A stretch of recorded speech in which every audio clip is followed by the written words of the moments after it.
बार बार आग्रह कर रहे थे और हमने अपनी बातों को फेसबुक के माध्यम से भी संगठन की जो कमियां थी उसको भी हम लोगों ने रखा और आज भी उस पर हम कायम हैं कि संगठन के द्वारा जो भी सामाजिक कार्य करते हैं, चाहे रांची में हो या पूरे देश में हो, जब विचारधारा से जुड़े लोगों को पार्टी कार्य नहीं देगी और अगर संगठन को बढ़ाने का अगर अवसर लोगों को नहीं दिया जाएगा तो वैसे विचारधारा वाले लोगों में नाराज़गी भी आएगी। कहीं ना कहीं हम लोग भी या हमारे जैसे ऐसे कई लोग हैं जो जनता के बीच में रहते हैं, तो पार्टी में उन्हें भी दायित्व मिले, कार्य मिले, यह बातें हमने रखी।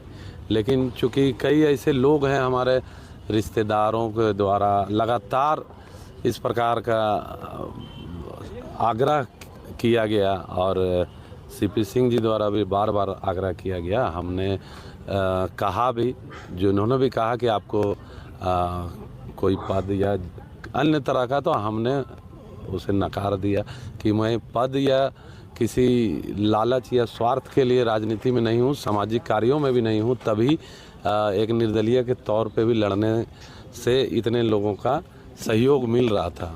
तो मैं तो माफ़ी चाहूँगा कि हम चुनाव में नामांकन वापस ले रहे हैं राष्ट्र हित के लिए और विचारधारा को मजबूत बनाने के लिए, संगठन को मजबूत बनाने के लिए हमने निजी हित को छोड़कर संगठन हित को ध्यान में रखते हुए, विचारधारा को ध्यान में रखते हुए हम नामांकन वापस लेने का फैसला किया। सिर्फ नामांकन वापस लीजिएगा या फिर कैडर के तौर पर सीपी सिंह के लिए रांची विधानसभा में, या फिर जो रांची जिले की सीटों पर अगर जवाबदेही देगी तो आप लोग चुनाव कैंपेन भी करेंगे?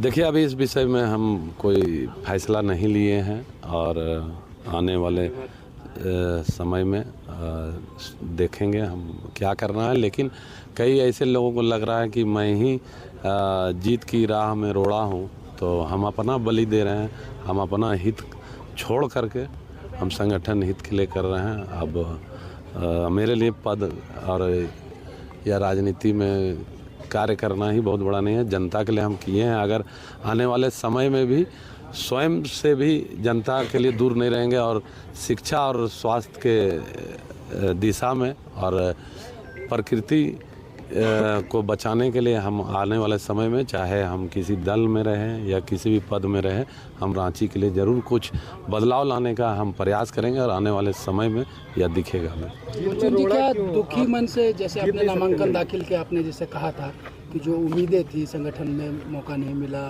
चुनाव के लिए, तो नामांकन भी दुखी मन से ही आप वापस ले रहे लग रहा है? दुखी तो ज़रूर हैं, क्योंकि जो अपने हित के लिए नहीं सोचता है, जो समाज में एक छवि बनाने में वर्षों लगता है और काफ़ी वर्षों हम लगातार निस्वार्थ भाव से काम करके यह छवि बनाया और आज वापस लेना पड़ रहा है, तो यह दुख की बात है। कहीं ना कहीं जनता के साथ सभी सवालों का हम जवाब नहीं दे पाएंगे। मेरा व्यक्तिगत नुकसान हो रहा है, लेकिन फिर भी हम सामाजिक जीत का समीकरण। नामांकन आप लोग करते हैं लेकिन फिर नामांकन वापस ले लेते हैं, जनता के साथ कहा जा रहा है कि ये बहुत बड़ा आप लोग खिलवाड़। जरूर देखिए मैं ये भी कहता हूँ कि जिस प्रकार से यह जो प्रक्रिया इस बार देखने को मिली, इससे पूर्व कभी भी नामांकन के बाद इस तरह की जो प्रक्रिया नहीं अपनाई गई। हम तो चुनाव लड़ने के लिए तैयार थे और हमें किसी प्रकार का भय नहीं था। लेकिन जब आप लड़ने जा रहे हैं और अपने लोग ही या जिससे लड़ाई है वही अगर सामने से आकर के लड़ने नहीं मिलने की बात कर रहे हैं, तो फिर कहीं ना कहीं जो संस्कार है वो राष्ट्रहित हमेशा से व्यक्तिगत हित से ऊपर होता है और मुंचुन भैया को अपनी क्षमता बताने की आवश्यकता नहीं है। यह पूरा रांची नहीं, आधा झारखंड जानता है कि जब भी कोई घटना घटती है, हिंदू समाज पे कोई अत्याचार होता है, समाज के सबसे दबे कुचले व्यक्ति के साथ भी अगर अन्याय होता है तो ये व्यक्ति ढाल बन के उनके लिए खड़ा रहता है। लेकिन मैं फिर से कह दे रहा हूँ, व्यक्तिगत हित और राष्ट्रीय हित में अगर किसी को चुनना पड़े तो वही व्यक्ति चुन सकता है राष्ट्रीय हित, जो राष्ट्र के लिए समर्पित हो और व्यक्तिगत अपना कोई भी भलाई नहीं चाहता हो। तो भैया ने जो कदम उठाया है, हम लोग सब उनकी सराहना करते हैं। आदरणीय प्रधानमंत्री प्रधानमंत्री नरेंद्र मोदी जी के नेतृत्व में।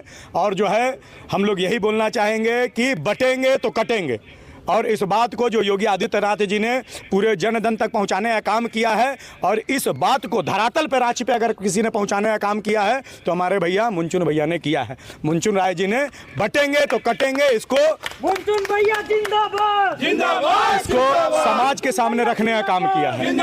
और याद रखिएगा, ये जो त्याग और तपस्या, ये जो बलिदान है, यह खाली नहीं जाएगा। आने वाले समय में आप देखेंगे कि जिस गति से हम लोग मिल करके काम कर रहे थे, उसके चौगुने गति से राष्ट्रहित के लिए, सनातन धर्म को संगठित करने के लिए, युवाओं के रोजगार के लिए, प्रकृति सुरक्षा के लिए, खासकर महिलाओं की सुरक्षा के लिए और विद्यार्थियों लोग के उज्जवल भविष्य के लिए हम लोग लड़ते आए थे, लड़ते रहे हैं और आने वाले समय में भी आजीवन लड़ते रहेंगे। यह संकल्प मैं लेता हूं और मुंचुन भैया का भी यही संकल्प है। भैरव जी, नामांकन से पहले ये नहीं सोचते हैं कि बटेंगे तो कटेंगे, और कौन बटेगा कौन काटेगा? देखिए, हाँ, ये बहुत सही प्रश्न किया आपने। नामांकन से पहले हम लोग, देखिए, नामांकन से पहले हम लोगों ने बहुत सोच विचार करके और जो है बहुत सारे लोगों ने नामांकन किया था। लेकिन जब हम लोगों ने धरातल पे समीकरण देखा तो समीकरण यह निकल के आया कि कुछ व्यक्तिगत लोग और कुछ अपने व्यक्तिगत स्वार्थ के लिए भी हम लोगों को लड़वाने का काम कर रहे हैं। ये बात होता है, देर आए दुरुस्त है। सुबह का भूला अगर शाम को घर आ जाए तो उसको भूला नहीं कहते हैं। हम लोगों को समझ में आया और कि हम लोग, हो सकता है कि हमारे इस कदम से माननीय प्रधानमंत्री जी को नुकसान ना। तो यहाँ पर व्यक्तिगत हित छोड़ करके मैं पुनः बोल रहा हूँ कि राष्ट्रीय हित के लिए इन्होंने ये त्याग किया है और ये त्याग सराहनीय है। हम लोग अपने आप को बहुत धन्य मानते हैं कि हम लोग सब मिल करके जो प्रयास किए, और मुंचुन भैया ने हम लोगों का सर झुकने नहीं दिया और हम लोगों के सर के ऊपर आशीर्वाद रख करके और हमारा साथ दिया है। चुनाव लड़ते तो